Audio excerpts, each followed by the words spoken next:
Streaming services, they keep making them and we love to keep watching them. But don't go thinking that this era of movie and TV convenience is actually a good thing. What if I told you that, actually, streaming was bad for you? That it was developing bad habits and that, in the long term, it has proven to be a net negative for the film industry. In the wake of the 2023 writers and actors strikes, growing debate over Netflix's release strategy, recent snafus involving Amazon Prime, and an overall lethargic 2024 box office, now seems like as good a time as any to stick our hands into the big pile of goo that is the streaming wars, and why it's making all of us worse filmgoers. I'm Ewan, you're watching What Culture, and with me today to go over the not-so-feel-good ramifications of the streaming saga is Gareth Morgan. How are you doing, Gareth? Very good. I'm here to talk about all things streaming and why it's bad. It's bad for you, man. Why it's terrible. Yeah, I've obviously gone with my opening gambit there that streaming isn't really a good thing, even though on the surface it looks like it's given us plenty of convenience. And you know, Netflix comes at us every year with Netflix originals. There's original stuff coming from big streamers like Amazon and obviously Apple TV as well. But overall, I'm looking forward to getting into this because there's lots of interesting points to go over. But Gareth, first of all, what are your streaming habits like, and are there any immediate positives and negatives that come to mind for you in 2024 when you think of stuff like Netflix and Amazon? So I think the big, I'm going to try and start with the positive, just to I don't know, put a bit of light into the video right away. But the convenience is a big thing for people who've got, let's say, quite intensive work schedules, like having that convenience to be able to just like pick something up at the end of your day and just go, right, it's there. I don't have to go out my way to go to a theatre, all these things. I do understand that. Like there is definitely a market for that, and I know a lot of people who work ridiculous jobs, ridiculous shifts, all these things, and they don't necessarily want to go to a cinema first thing in the morning. They've done like a night shift, whatever it is. Like streaming services can be tailored to them, so I get that, and you can also find it exactly. You can tailor them to yourself and find out what's the word I'm looking for? They're quite bespoke in their own way, so you can choose exactly get a personalized experience. Yeah, that's it. So you can if you want a specific, if you're very much into your Disney, your Star Wars, that kind of stuff, you've got a full streaming service right there for you, and you can just plug it into your brain. That's you for life. I get that, but for me, probably one of the biggest negatives of the streaming service thing right now is the fact that, we've lost that communal experience I feel like you used to have, where you would go out your way to like gather a group together and you'd have a voyage to the cinema, or you'd gather a team together and be like, right, we've just got this DVD or whatever it is from somewhere, and we're going to all come back to someone's house now and sit there and watch it. It's just because everything is on tap and it's just easy, and you can even stream things at the same time and sync it up just from different homes and that kind of stuff. We've just lost the social aspect of cinema in a way, so it has just become content. It's just stuff that's being fed into your eyes, and that will, for all the convenience in the world that you have that, and it can be bespoke and personalized, and that all the greatness that comes with it, you've also lost a key element of what made cinema such a lovely, soul-enriching thing. Yeah, an event in the first place. Exactly. You're so right there. I think that's one of the biggest things that stands out to me, having grown up with streaming now. You know, I would have gotten Netflix when it came in, the digital platform came to the UK in like the early 2010s, I want to say. So I was there at the beginning, streaming 24 or whatever. But by and large, I feel like we've lost something massively here, where when we used to go to the cinema, which we can still do now, but I'm not even talking about that specifically. I'm talking about, the idea of going to a local video rental store or a Blockbuster, or even just to, actual physical media place like HMV if you're in the UK, or, Best Buy if you're in the States, or whatever. You are setting aside the time to go somewhere and engaging in a sort of ritual over like what movie you're going to watch. And I feel like a lot of people may disagree and say that the idea that, it doesn't really matter how we're engaging with this stuff in terms of how we arrive at finding these things, as long as you're experiencing them. But I do think we're missing something in the sense that when we used to engage with movies, it used to be like, well, we have to go somewhere and then we have to devote our time and space to it. Whether that be, going to Blockbuster or your local video rental place back in the late 90s, early 2000s, obviously before then as well. I'm just kind of talking about when I was growing up. Or waiting for the TV premiere of something, Because streaming is so accessible now, I think it's kind of generating bad habits. I think it's probably, hurting attention spans. People are probably find it easier to just reach for their phone because the time allotted is not as urgent anymore. If you're watching something on TV back in the day, there was no rewind or pause. You had to make sure that you were paying attention, otherwise you're going to miss it. Or at best, have the +1 option where in an hour's time you could go and revisit what you were, actually watching. But I think the delivery method absolutely matters here. And for me, and this doesn't really feel like nostalgia for me. I do genuinely miss being able to go to either a local video rental place or to a Blockbuster at the end of like the school week or the working week, however old you were back when those things were still kicking around, getting to select a few movies, get some popcorn, come back, and it's like, well, that's our movie for the evening now. And, in regards to those physical places as well, there's greater choice. You might think that Netflix and Apple and Amazon, they have an infinite wealth of, titles to choose from. It's only true to a certain extent. And we'll get to kind of the limitations of these digital libraries soon.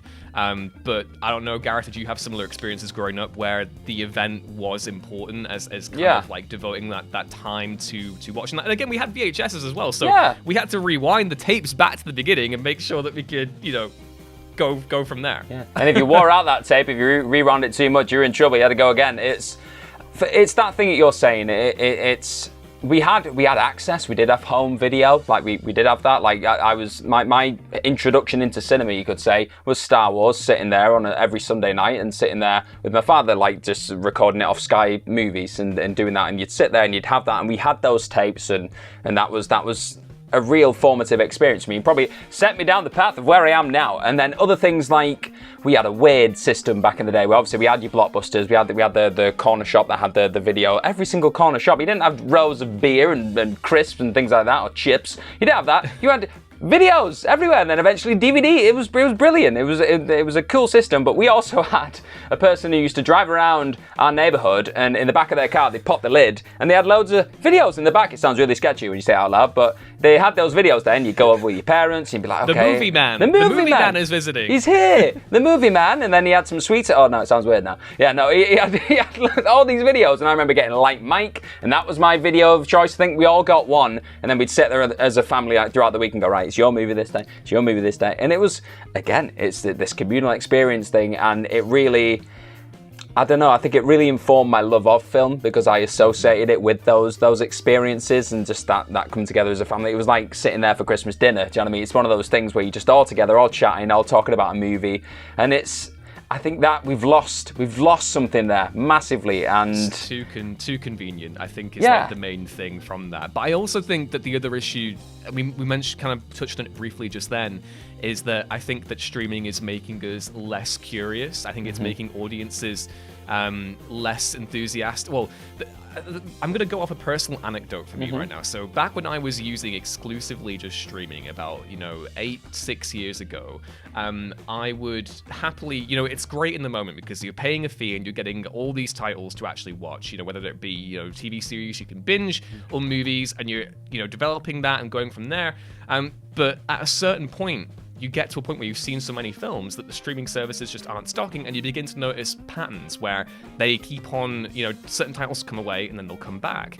And for me, one of the big things that's kind of opened up my horizons as a movie lover over the last 5 years has been really embracing physical media and especially for those titles that aren't available digitally. In the UK, at least, William Friedkin's To Live and Die in LA, which is one of my favorite movies of all time now, the only way you can watch that is if you get the Arrow Video Blu-ray, which is an absolutely, Arrow, we love you, great boutique label. And I know we were talking just before, Gareth, that when I recommended you Streets of Fire, that's not available on streaming or to rent anywhere in the UK either. And I feel like the issue here with streaming is that, a lot of these films that they have on these libraries too, they don't stretch much further back than 1980, with the exception of, those kind of prestige streamers, the likes of, and I'm going to use, we're very lucky to have BBC iPlayer there. I don't know if you check out iPlayer, Gareth, but they have loads of great classic movies on there, or something like BFI Player. Whether usually it's the Netflixes, the Amazons, and the Apples, the majority of their library does not stretch back much further than 30 years. Yeah. If they do have stuff from before then, it's very limited in amount. Yeah, and that was something, just again from personal experience, when I was going through drama school, and it was a film and TV school, and a lot of like the time you'd sit there in certain classes and say, right, we want you to go and find this film, like this is a part of your study really, like you can find techniques from like certain actors, what they're doing, and just look at some real prestige cinema and everything else, and you go, okay, I'm going to jump on Netflix. Nothing. Absolutely nothing, and it was iPlayer, like you said. It was places like iPlayer, BFI, and we luckily had a library at this drama school where you could go in. They had all the classics there, and they were preserved. And you could, if we didn't have that, we wouldn't have been able to go and find like Mike Leigh films, incredible Mike Leigh films that just weren't available on Netflix, and all these they were somewhat fledgling streaming services back then. But even now, I'm not sure. I don't see many Mike Leigh films popping up on Netflix. It's that kind of thing. So, that for me, like your iPlayers, they are to be cherished in a certain way, but these mainstream, your Disney Pluses, your Amazons, your Netflixes, they don't have these absolute gems, these nuggets that really, if you class yourself as a cinephile or somebody who is like really wanting to immerse themselves in all different forms of cinema, not just the mainstream, Netflix and these kind of places, they don't really have you covered, really, past like, 1980? It's like... Totally, and if you're coming at it from the perspective of someone who really appreciates the kind of, the fidelity of watching a film, and you want to make sure that it's ultra faithful to the actual movie-going experience, you want to have like a really good sound kind of quality, you want to have a good visual quality. The simple fact of the matter is that Blu-rays, 1080p Blu-rays and 4K Ultra HD discs will always beat streaming because of the lack of compression. And if you're watching a Blu-ray on a 4K player, it's going to upscale that quality as well. So essentially, if you're paying for the most premium tier of Netflix to stream in 4K, it's not going to be as good as buying an actual 4K disc and playing it from whether it's your own 4K player or a games console that has the capability to do that. So from that perspective, streaming is super limited.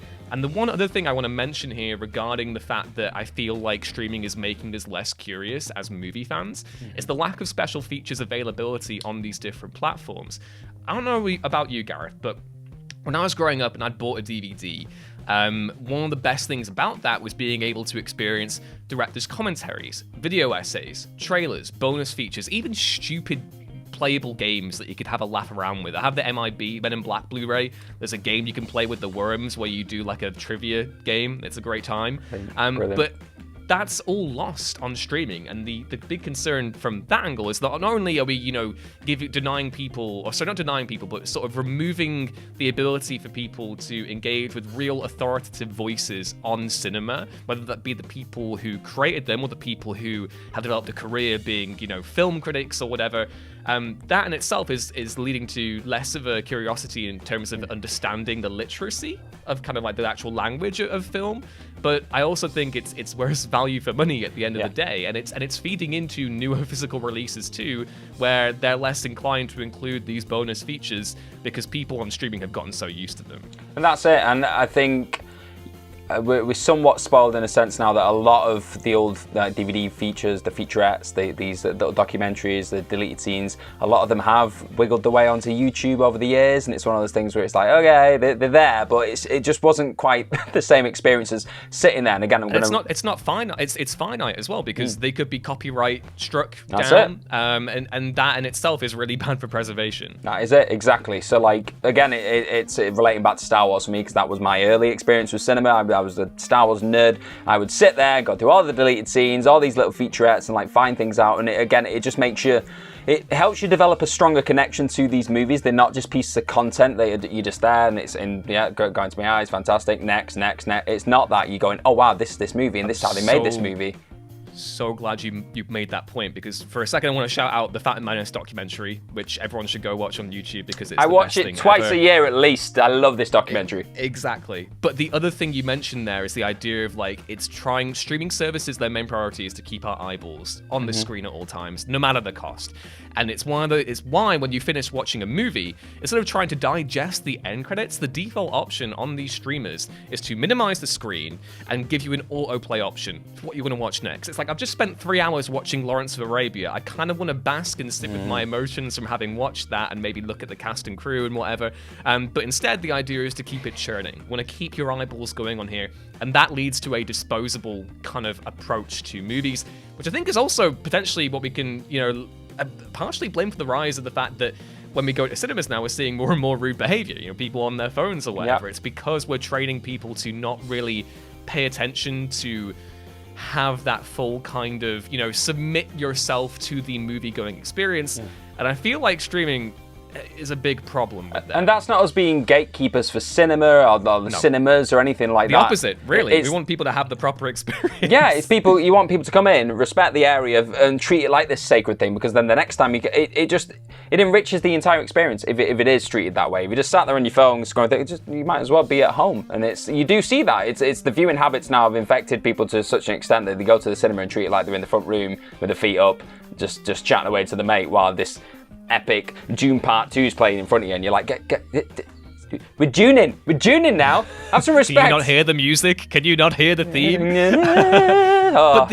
It's point there. So even if people who are maybe being negatively influenced by streaming habits, the other issue as well with streamers is that it's keeping us out of cinemas. And one of the big things that we saw in the wake of COVID, when obviously studios like Disney were really, and obviously Warner Brothers as well with HBO Max, which is now just Max, were really, really shunting all of their content, quote-unquote content, I hate that word for discussing these things, but shunting everything onto their streaming services. And this, in turn, has trained people to be less willing to show up in theaters, I feel. There was a big kind of point there with the Pixar movies where, they were going straight to Disney Plus and then not really getting theatrical releases, and that led to diminished returns at the box office.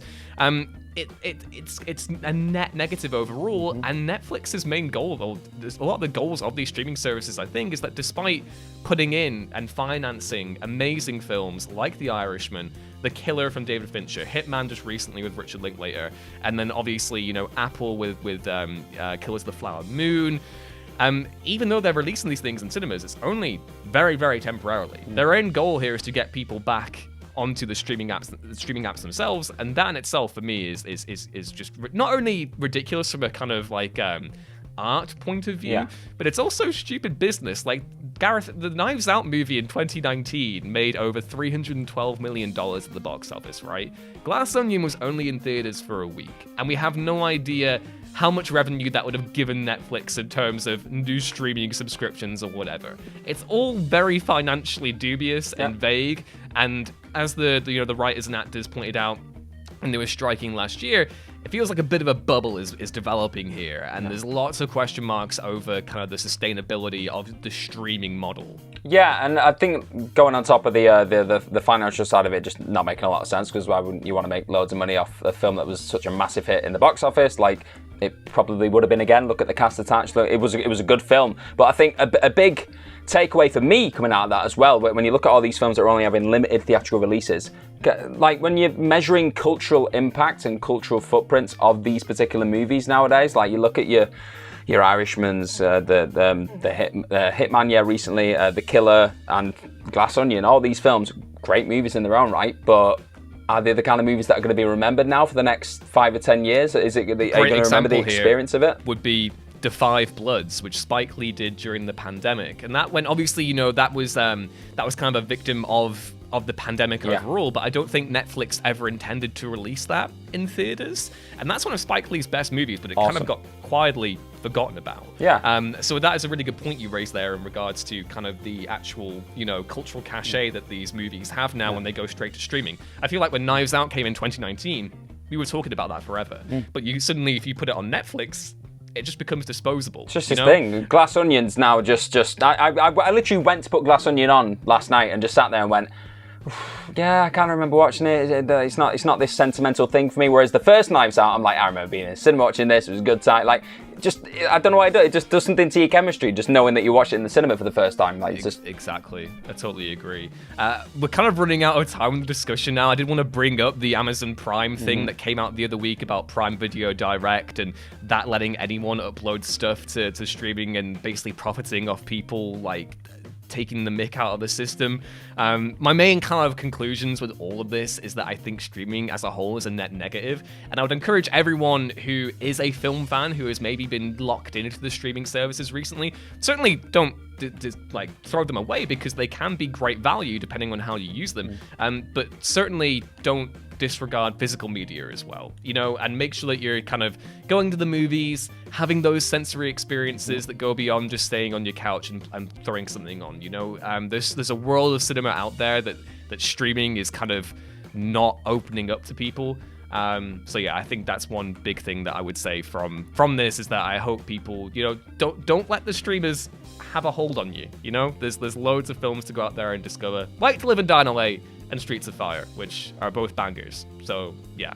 I fully back all this. Like, just broaden. I don't want to say broaden your horizons, but just take a chance on the cinema again. Like, like I know it's not the cheapest thing in the world right now, but if you've got any offers, like I know I've got like a phone offer, things like that, where you do like 2 for £8, just take a punt on it, because I think the overall experience, you'll get a lot more from it than just sitting there digesting content that you're just going to forget about anyway, because it's not going to live long in your memory. So.